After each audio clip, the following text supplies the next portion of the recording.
ایران میں ایک بہت بڑے عالم دین تھے سید مہدی، تہران کے بہت بڑے خطیب، لوگوں کو کہتے تھے لوگ اپنی جانیں ان پر نچھاور کر دیتے، قربان کر دیتے۔ کئی لوگوں سے انہوں نے شراب چھڑوائی، کئی لوگوں کو نمازی بنوایا۔ فرماتے ہیں محرم میں یا ایام اعظام میں مجلس پڑھ کے جا رہے تھے، یہ پیچھے بیٹھے ہوئے تھے، ان کا جو ڈرائیور آگے گاڑی چلا رہا تھا، شاہ کا زمانہ، بہت برا زمانہ۔ اس وقت خواتین جو ہیں، جو بد تہذیب اور بد کردار خواتین ہوتی تھیں، وہ روڈوں پہ گھومتی تھیں اور جوانوں کو گناہ کی دعوت دیتی تھی۔ سید مہدی کہتے ہیں میں گاڑی کے پیچھے بیٹھا تھا، ڈرائیور گاڑی چلا رہا تھا، سگنل پہ گاڑی جیسے رکی، اس خاتون نے اس ڈرائیور کو گناہ کی دعوت دی۔ اب سید نے سن لیا، ڈرائیور نے اشارہ کیا کہ پیچھے مولانا بیٹھے ہیں، ذرا شرم کرو، حیا کرو۔ جیسے سید نے سنا، اپنا شیشہ نیچے کیا، اس خاتون کو اپنے قریب بلایا کہ کب تک گناہ کرو گی؟ کیوں تمہیں اپنے معاد کی فکر نہیں ہے؟ کیوں تمہیں اپنی قبر کی فکر نہیں ہے؟ تو دنیا کی خاطر اپنی آخرت کو کیوں تباہ کر رہی ہو؟ شیعہ ہو، اہل بیت کی چاہنے والی ہو، یہ کون سے کام کر رہی ہو؟ اس نے سید کے کالے امامے کو دیکھا کہ سید مجھے قسم ہے تمہاری ماں زہرا کی کہ میں بھوک کی وجہ سے، فقر کی وجہ سے، بوڑھے ماں باپ کی وجہ سے یہ کام کرتی ہوں۔ سید نے کہا اگر میری ماں کا نام لیا ہے تو آج مجھ سے ایک وعدہ کرو۔ کہ کیسا وعدہ؟ سید نے کہا میں ابھی مجلس پڑھ کے آ رہا ہوں، جیب میں نذرانہ اور لفافہ ہے، وہ لفافہ جیب سے نکالا کہ یہ پیسہ میں نے رشوت سے جمع نہیں کیا، دنیا داری میں آ کر جمع نہیں کیا، حسین کا نام لیا ہے اور حسین کا نذرانہ ملا ہے، یہ لفافہ مجھے نہیں پتا اس میں کتنے پیسے ہیں، یہ اپنے پاس رکھو۔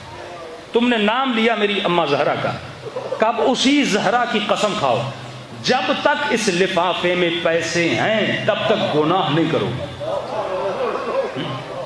جب تک اس لفافے میں پیسے ہیں، اس کے بعد تم جانو تمہارا کام جانے، میں اتنا ہی کر سکتا ہوں تمہارے لیے، جب تک اس لفافے میں پیسے باقی رہے تب تک تم گناہ نہیں کرو گی، خطا نہیں کرو گی، گندے کاموں میں نہیں جاؤ گی۔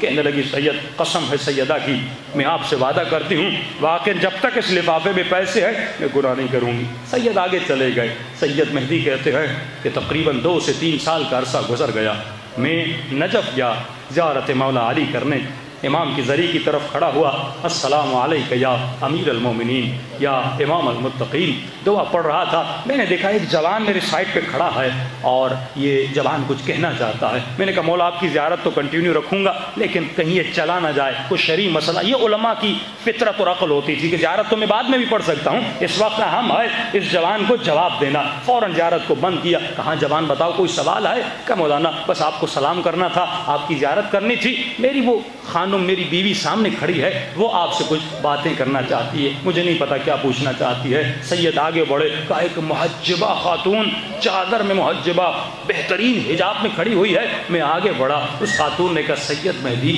مجھے پہچانا؟ سید مہدی کہتے میں نے تو نہیں پہچانا، کون ہے؟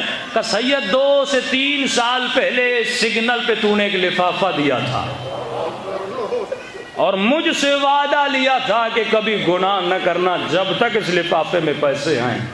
کہ سید میں نے بھی سیدہ زہرا سے وعدہ کر لیا تھا بی بی جب تک اس میں پیسے ہیں میں کبھی گناہ نہیں کروں گی۔ کہ سید ابھی لفافے کے پیسے ختم نہیں ہوئے تھے، سیدان اس جوان کا رشتہ بھیج دیا۔ تو یہ ہے وَثَبِّتْ لِي قَدَمَ صِدْقٍ، اگر سچائی کے ساتھ تیرے وجود میں ثبات قدم ہو تو اللہ بھائی فرماتے ہیں ہمارا وعدہ ہے، ہم تمہارے لیے راستے کھولتے ہیں۔ وَمَن يَتَوَكَّلْ عَلَى اللَّهِ فَهُوَ حَسْبُهُ، جو خدا پر توکل کرے، فرمایا ہمارا وعدہ ہے کہ ہم تمہارے لیے راستے بناتے بھی ہیں، راستے دکھاتے بھی